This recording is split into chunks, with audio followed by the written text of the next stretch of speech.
അതിൻ്റെ മുമ്പോട്ടുള്ള ഓരോ ഭാഗത്തിൽ മേലും നമ്മളെ നിർത്തുന്നതും നമ്മളെ വളർത്തുന്നതും നമ്മെ നയിക്കുന്നതും ദൈവത്തിന്റെ വചനമാണ്. നമ്മുടെ ജീവിതത്തിന്റെ ക്രിസ്തു യേശുവിന്റെ മനസ്സിലേക്ക് നമ്മളെ നയിക്കപ്പെടുന്നത്.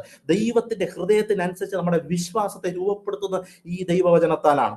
അപ്പം ഇനി അടുത്തത് നമുക്ക് കാണപ്പെടുന്നത് ഈ നമ്മളിലേക്ക് വെളിപ്പെടാനുള്ള വചനം അത് വിശ്വാസ വചനമാണ്. അത് റോമാലേഖനം 10:8 എന്ന് പറയുന്നത്, സുവിശേഷത്തിൽ കൂടി ഒരു മനുഷ്യനെ രക്ഷപ്പെടുത്തുവാൻ ഒത്തിരി സന്മാർഗങ്ങളോ അല്ലെങ്കിൽ ഒത്തിരി കാര്യം നന്നാകുന്നൊക്കെ പറഞ്ഞുകൊണ്ട് ആൾക്കാരെ നന്നാക്കാൻ ഒന്നും പറ്റാത്ത ഭാഗത്ത് പല ജയിലുകളിലൊക്കെ അല്ലെങ്കിൽ വളരെ തിന്മയായിട്ട് നടക്കുന്നവരിലൊക്കെ ഈ സുവിശേഷം അതിൻ്റെ ഒരു ശക്തിയുണ്ട്.